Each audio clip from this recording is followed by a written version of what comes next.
네, 우리 정로의 계단 제 세 번째 시간입니다. 제 3장 회개입니다. 자, 우리 에스겔 18장 30절에 이런 말씀이 있습니다. 나 주 여호와가 말하노라. 이스라엘 족속아, 내가 너희 각 사람의 행한 대로 국문할지라.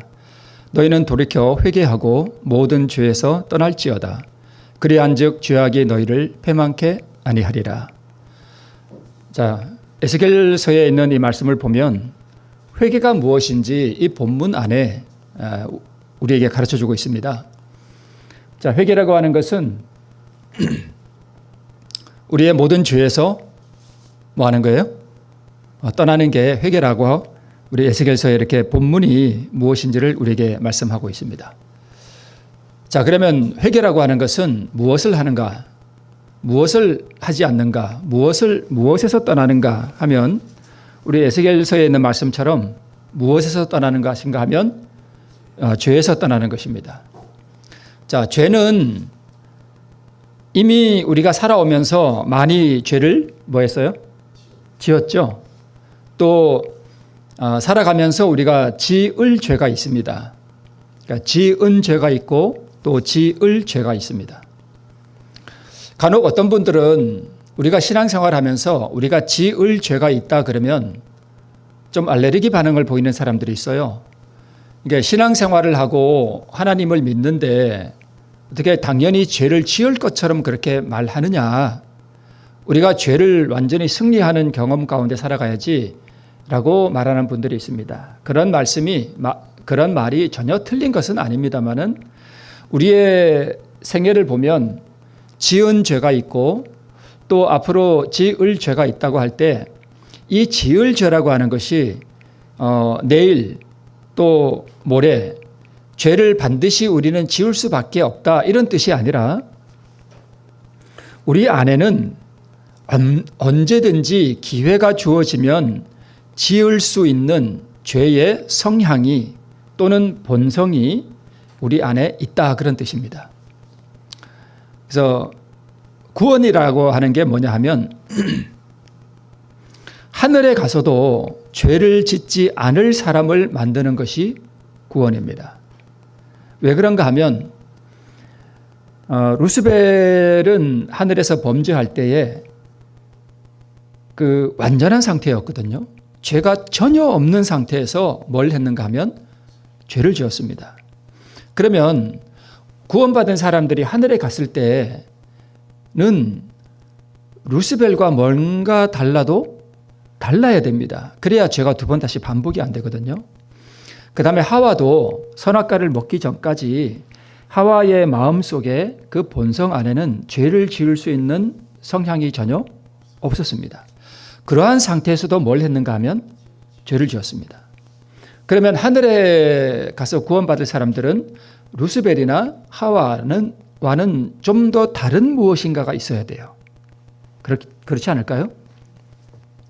그래서 구원 얻을 사람들은 최소한 아담과는 다른 어떤 경험이 있어야 되는데 이 경험을 뭐라 하는가 하면 은혜라고 합니다. 우리가 구원을 얻는 것을 뭘로 얻었다 그래요? 은혜로 얻었다 그러죠. 그래서 범죄하기 전에 아담은 은혜가 무엇인지 전혀 몰랐습니다. 당연히 모르죠. 은혜가 무엇인가 하면 받을 가치가 전혀 없는 이에게 베푸는 하나님의 뒤에 나오나요?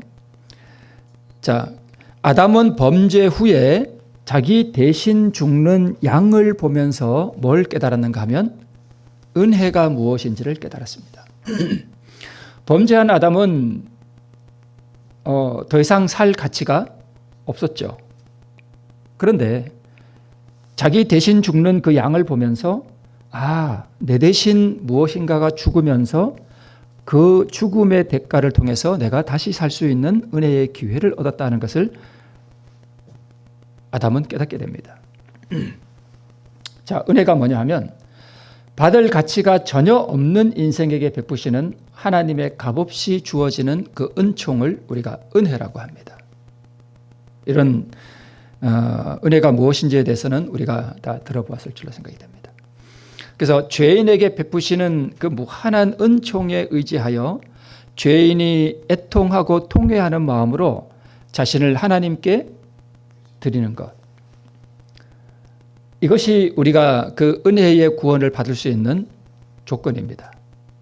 우리가 무엇을 선행을 많이 해서 또는 뭐 다른 무엇을 잘해서가 아니라 하나님의 그 무한한 그 은총에 의지하여 우리가 죄인 되었음을 애통해야 하고 정말 통회하는 마음으로 자신을 온전히 주님의 것으로 드리는 것입니다. 이게 최소한의 조건입니다. 그래서 이 자신을 주님께 드린다 할 때 이 자신이 뭐냐 하면 죄를 짓게 하는 내 속에 거하는 죄예요. 로마서에 보면 바울이 이 괴로워했던 게 뭐냐 하면 자기가 그렇게 하나님의 사업에 열심히 하고 그렇게 예수님을 뜨겁게 만나는 그 경험을 했지만 이 바울을 괴롭게 하는 게 뭐냐 하면 자기 속에서 끊임없이 뭔가가 올라오는 걸 느낀 거예요. 도대체 이게 왜 그럴까? 이게 뭘까? 그래서 자기가 분명히 이걸 원치 않는데 내 마음은 이걸 원치 않는데 내 속에서 자꾸 뭐가 올라와요. 그거 우리 다 느끼죠? 그죠? 올라온단 말이에요. 이게 좀 없었으면 좋겠는데 끊임없이 이게 올라온단 말이에요.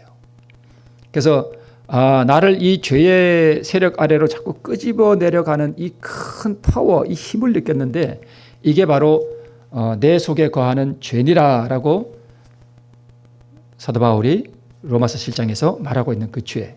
누구의 본성요? 마귀의 본성. 그러니까 바울이 다메섹에서 예수님을 그렇게 뜨겁게 만나고 했을지라도 그의 마음속에 여전히 있는 그거, 그 마귀 본성. 이거를 주님께 드리는 거예요. 그죠? 자, 이제 유다가 예수님을 팔고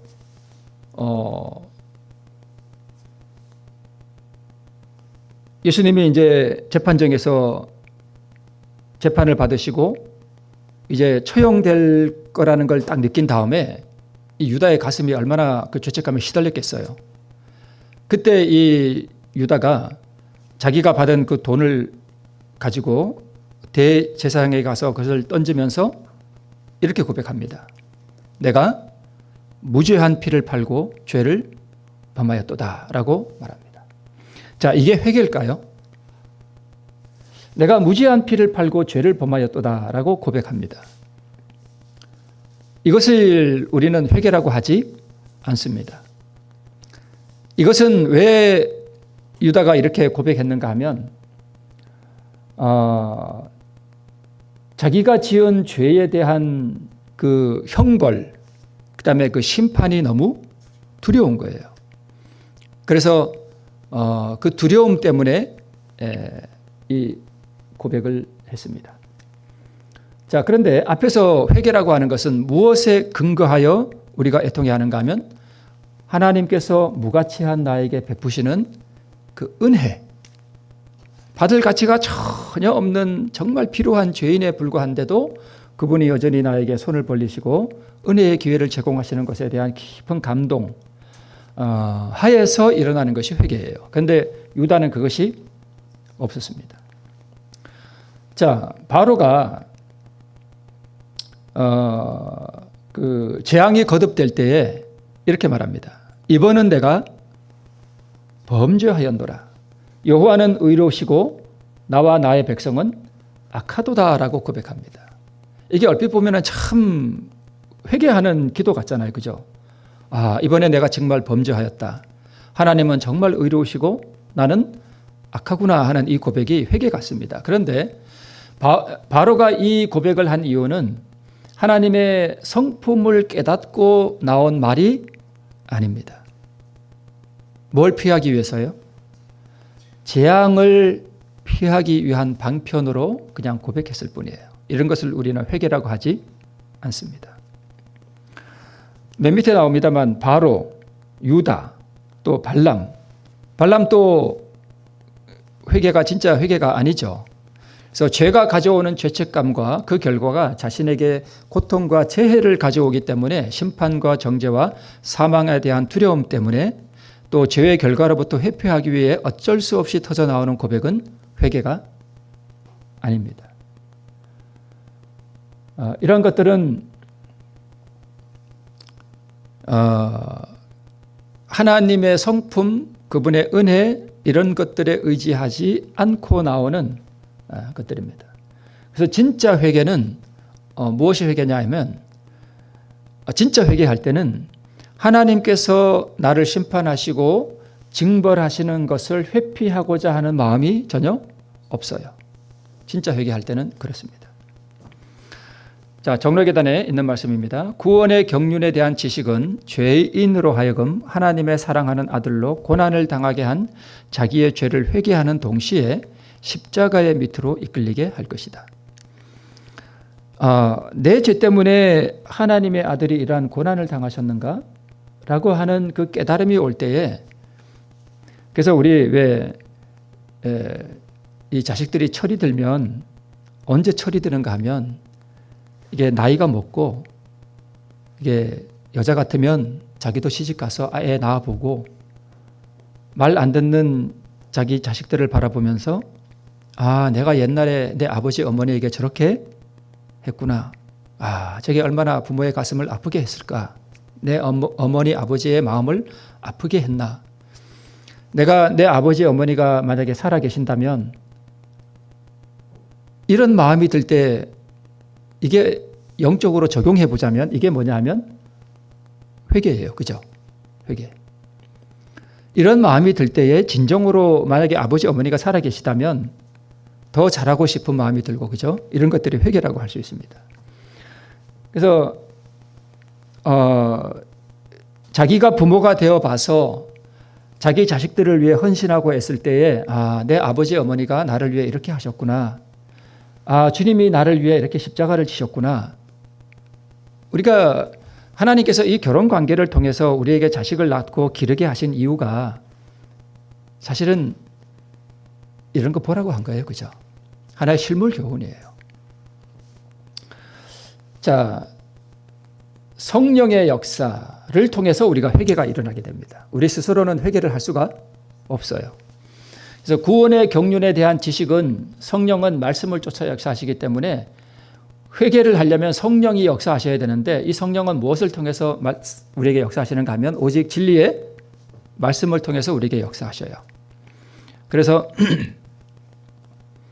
구원의 경륜에 대한 이 지식은 어떻게 우리가 얻는가 하면 스스로 말씀을 연구하면서 얻고 또 이렇게 교회에 와서 목회자의 말씀을 들으면서 우리가 구원의 경륜에 대한 지식을 우리가 얻습니다.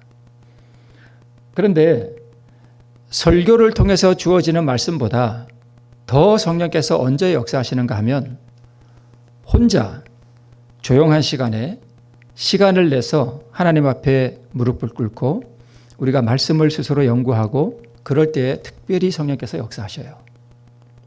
더 깊이 역사하셔요.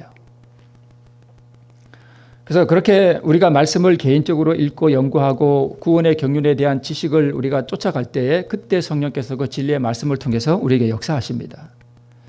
그래서 인간이 성령의 감화에 이렇게 반응하고 자신을 굴복시킬 때에 은혜의 역사가 일어납니다. 그래서 이 회개라고 하는 것은 성령의 감화와 인간의 반응이 합쳐져서 일어나는 것이 바로 회개입니다. 이 시간에 스님 얘기를 해서 좀 그렇습니다만은 이게 제가 언제 이렇게 보았고 또 설교 시간에도 한번 예화로 제가 말씀을 드린 것 같기도 한데 일본의 어떤 사람이 양자를 하나 들여놨습니다. 어떤 아이를 양자를 들였는데 이 아이가 그렇게 말썽꾸러기고 온갖 죄를 동네방네 다 짓고 다녀요. 그래서 온 가문들이 다 모여서 도저히 안 되니까 이 아이를 이게 그러니까 그걸 뭐라 그러죠?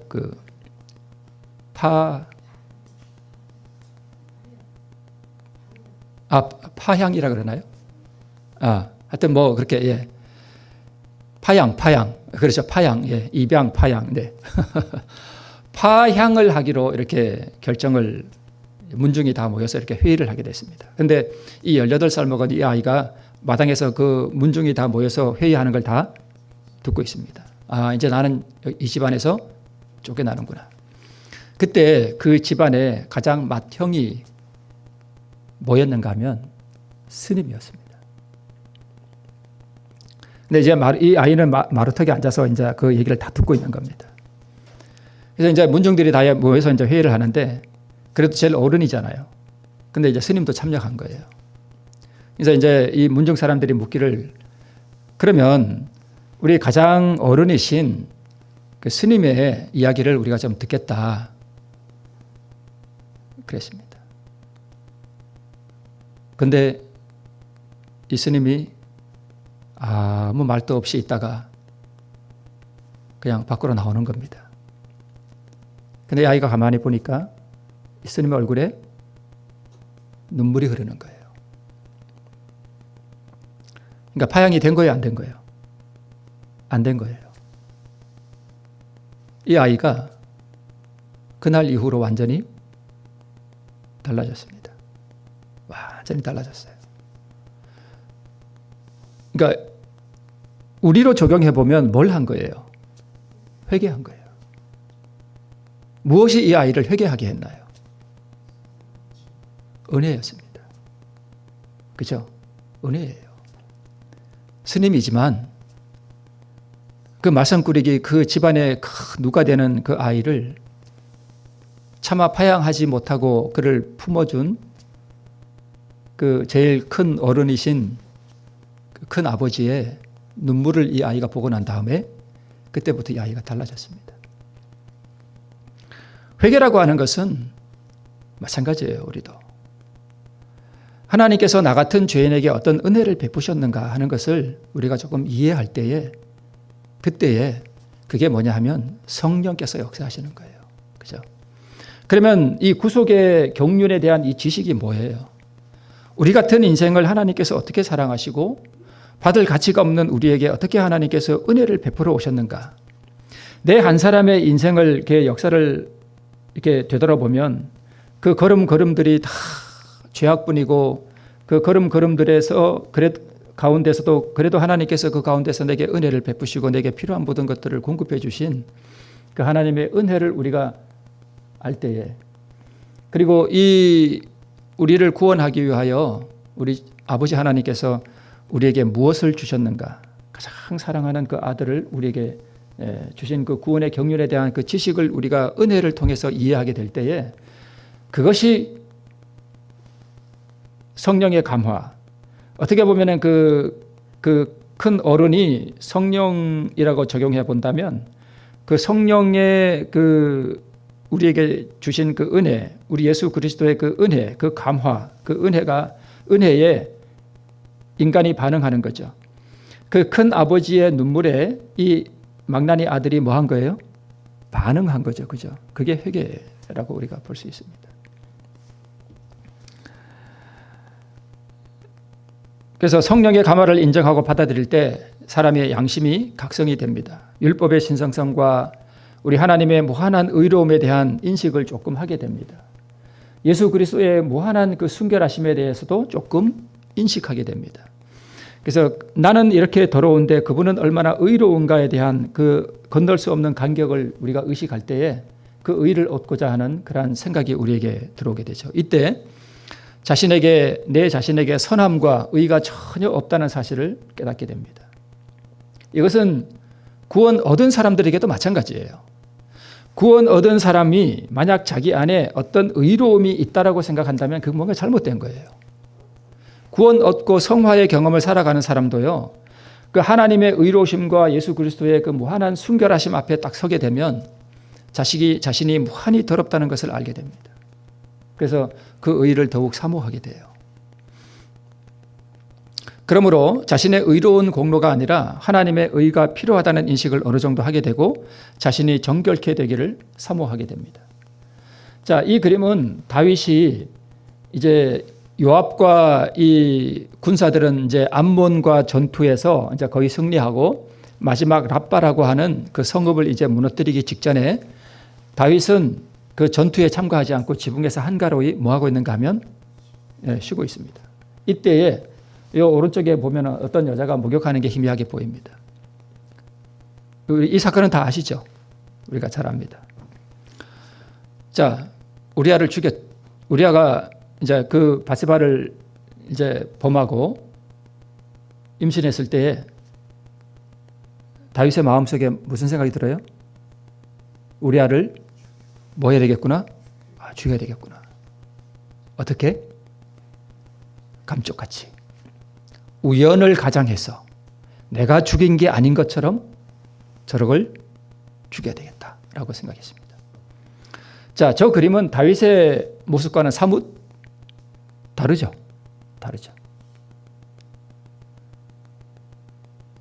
누군가 저 그림을 참 잘 그렸습니다. 아마 저때 다윗의 얼굴이 실제로 저러지 않았을까 싶어요. 그죠? 우리아를 죽여야 해. 감쪽같이. 이런 생각이 들 때에, 자, 다윗의 마음속에서 일어났던 이 가증한 정욕과 이 무서운 살인의 감정은 어느 날 사단이 밖에서 그날 갑자기 넣어준 게 아니라 본래 다윗의 마음에 이미 존재하고 있었습니다. 언제부터요? 태어날 때부터. 더 사실은 태어날 때부터 가진 게 아니라 아담이 타락할 때 다윗은 어디 있었어요? 아담의 허리 안에 있었습니다. 아담이 창조될 때 우리는 다 어디 있었어요? 아담 안에 다 있었어요. 우리가 없었던 게 아니에요. 아담 안에 다 있었어요.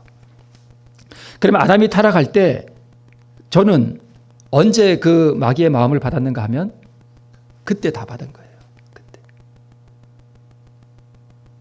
그때 다 받았습니다. 자, 다윗이 젊었을 때 청년 시절에 그 골리앗과의 전투에 나가기 전에 우리 부조와 선지자 보면 이렇게 기록하고 있습니다.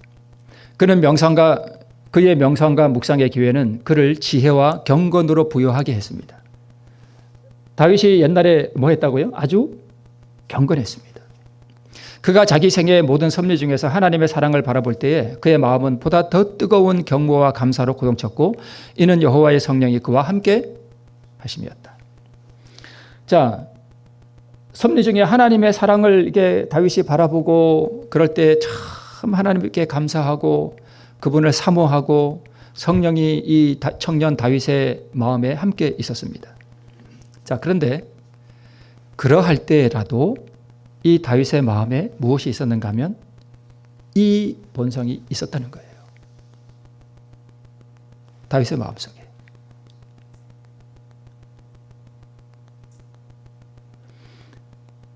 골리앗을 쳐 부실 때에 이때에도 얼마나 그가 성령의 하나님의 도우심을 힘입어서 이 전투에 나갔어요. 그죠? 정말 위대한 하나님의 군사였습니다. 근데 저 다윗의 가슴 속에 이미 뭐가 있었어요? 저게 있었습니다. 죄된 본성. 자,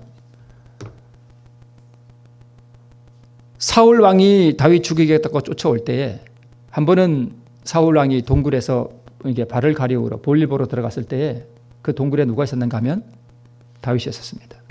하나님의 기름 부은 자를 내가 죽이지 않기 위하여 옷자락만 살짝 벨 때에도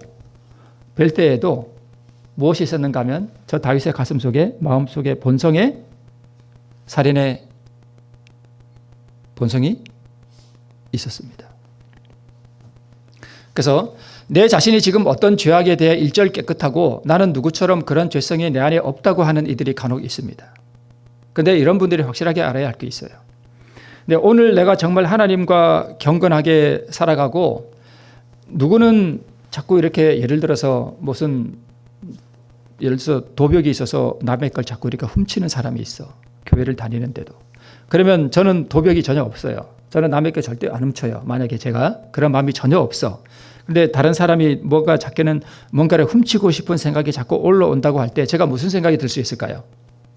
어떻게 교회 다니면서 저런 생각이 마음에서 올라올 수 있을까? 저 사람은 참 뭔가 안 돼 있는 사람이네. 이런 생각을 할 수 있죠. 그런데 이런 사람들이 분명히 알아야 할 게 하나 있는데 제 마음속에 남의 걸 훔치고 싶은 마음이 그런 본성이 완전히 없을까요? 아니요, 있어요. 절대 착각하지 말아야 돼요. 없는 것 같죠? 한 10일만 굶어보세요. 안 훔치나? 훔쳐요. 내가 전혀 먹을 게 없고 어디서 정말 남이 뭘 나한테 주지 않으면 내가 굶어 죽어야 할 그런 위기의 상황이 딱 가보세요. 뭐가 올라올까요? 남의 거 좋은 거 보면 훔쳐 먹습니다. 옛말에 그런 말 있죠. 얼른 생각이 안 나는데.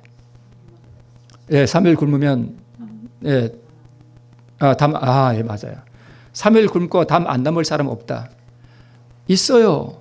절대 착각하면 안 돼요. 내가 무슨 경건에 참 지금은 경건한 것 같아서 절대 도덕질 안 할 것 같고 도덕질하는 본성이 올라오는 사람 보면 어떻게 저럴 수 있을까라고 생각하는 사람은 절대 착각하면 안 돼요.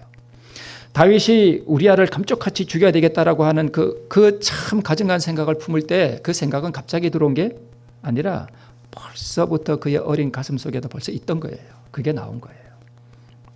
그래서 다윗이 이처럼 하나님과 동행하고 은혜가 충만하고 마음에 하나님을 사랑하고 왕 사울을 사랑하는 마음이 충만할 때에도 그의 마음속에는 그 음탕한 정욕과 이 범죄를 은폐하기 위해 자신의 충성스러운 장군을 살해하려는 무서운 죄된 본성이 기회가 되면 실행할 수 있을 준비가 되어 있었다는 사실을 우리는 이해하고 있어야 됩니다. 그러면 회개라고 하는 게 뭐냐 하면 이런 것들이 일어나기 전에 내가 기회가 되면 실행할 수 있을 그 죄된 본성이 올라올 때 그것을 처리하는 게 그게 진짜 회개예요. 또 한 번은 그 십항무지에서 이 다윗 사울 왕이 그 잘 때 우리 사건 다 아시죠? 이때에도 죽일 수 있는 기회가 있었습니다. 그런데 안 죽였죠. 참 경건했죠. 자기는 어떤 상황에서도 아무도 안 죽일 것 같았어요. 다윗이 이때는요. 그렇죠? 어떻게 다윗이 그 상상이나 할 수 있겠어요? 저렇게 경건한 사람이 자기 죽이겠다고 오랫동안 자기를 쫓아다니는 사람을 안 죽였습니다. 그런데 얼마 후에 뭐 앞이건 뒤건 상관없습니다. 이 무서운 본성이 저 다윗의 안에 있었다니까요. 그래서 우리가 절대 자신을 의지하면 안 됩니다. 이런 다윗이 자기의 충성스러운 부하를 죽였습니다. 우발적 살인이 아니라 계획적으로 자신의 비리를 덮기 위해서 우리아를 죽이라는 편지를 봉하여 우리아의 손에 들려서 요압에게로 보냈습니다. 우리아는 자기 자신의 사형 집행 영장을 자신도 모르게 자신의 손으로 가지고 가는 비극의 주인공이 되었습니다. 다윗의 심령 가운데 잠자던 죄된 본성이 깨어서 일어난 것입니다. 나단 선지자가 다윗을 책망합니다. 비유를 들어서 하죠. 다윗은 자기의 범죄가 얼마나 흉악한지 자기의 심령이 얼마나 더러워졌는지를 깨달아 자기 죄를 미워하였다. 그가 기도한 것은 죄사함을 받기 위함만이 아니라 마음의 순결을 얻기 위함이었다. 그는 성결의 기쁨, 하나님과의 융화와 교통을 회복하는 것을 갈망하였다. 자, 여기서 회개가 무엇인지 우리 간단하게 나오는데 행위죠. 자기의 범죄, 지은 죄죠. 그리고 자기의 심령이 참으로 더러워졌다는 것을 깨달았습니다. 자기의 죄된 본성이죠. 그 다음에 그가 기도한 것은 죄사함을 받기 위함만이 아니라 즉 그의 지은 죄에 대한 죄사함이죠. 그죠? 만이 아니라 무엇을 얻기 위함이었는가 하면 마음의 순결을 얻기 위해서였습니다. 저게 뭐냐 하면 자기의 죄된 본성이 다시 정결케 되는 것이었습니다. 다윗은 분명히 알았습니다. 자신의 마음의 근원이 죄로 오염되어 있다는 사실을. 그래서 그는 내 속에 정한 마음을 창조해달라고 기도했던 것입니다. 그래서 하나님이여 내 속에 정한 마음을 창조하시고 내 안에 정직한 영을 새롭게 하소서라고 기도합니다. 자, 그러면 나는 어떻게 해야 되는가?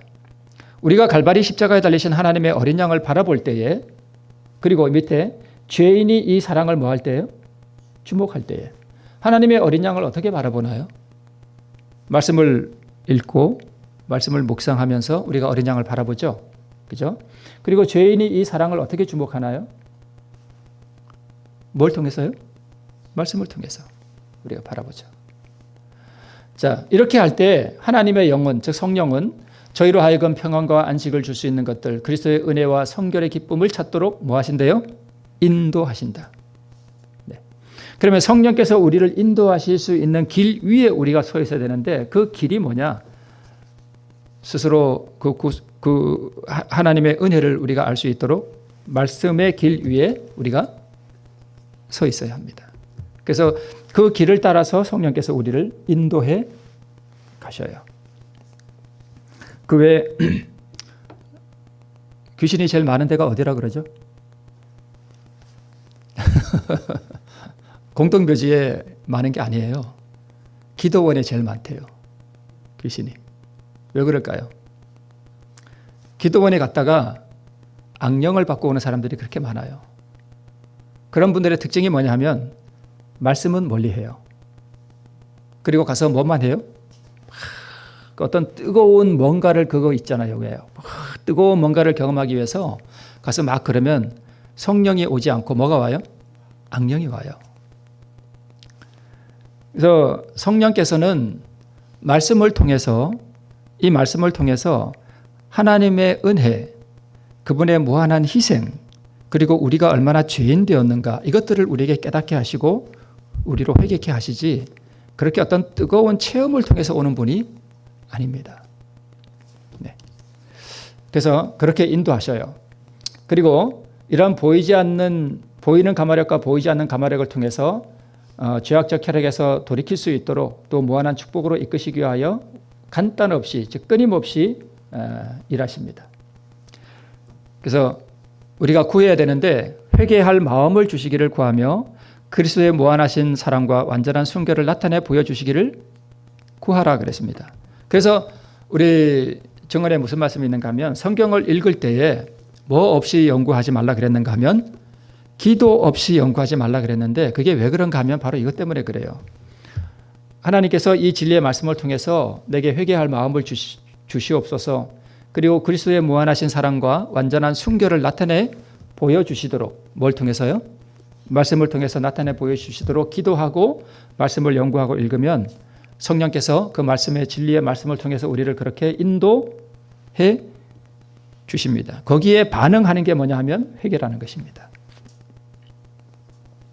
자, 이제 마치면서 자, 회개란 지은 죄를 통회하고 애통하고 버리는 것도 물론 회개인데 진짜 회개란 지을 죄가 자신에게 무한정으로 있다는 사실을 우리가 뭐 해야 되는가 하면 인정해야 됩니다.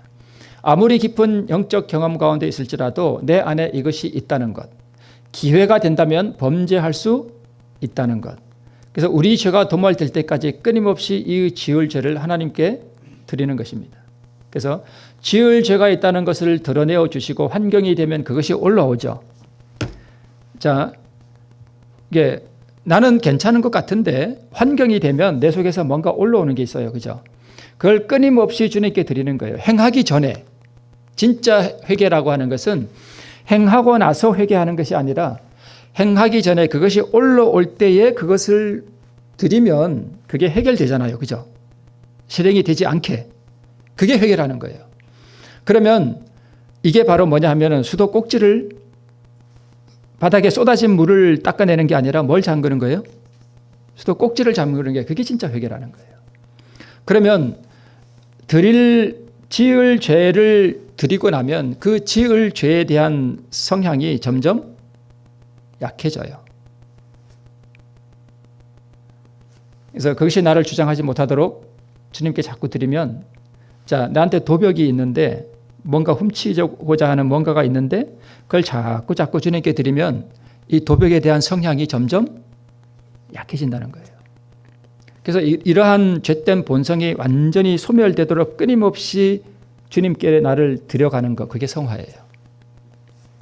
그렇게 할 때 회개가 점점 깊어집니다. 자, 회개에 대해서 우리 다음 시간에 조금 더 하면서 우리 4장으로 들어가도록 하겠습니다. 오늘 이렇게 함으로 말미암아 주님의 은혜의 그 풍성함이 우리로 하여금 점점 더 깊은 회개의 경험 가운데로 이끌어 가기를 우리 구하면서 오늘 말씀을 마치겠습니다. 우리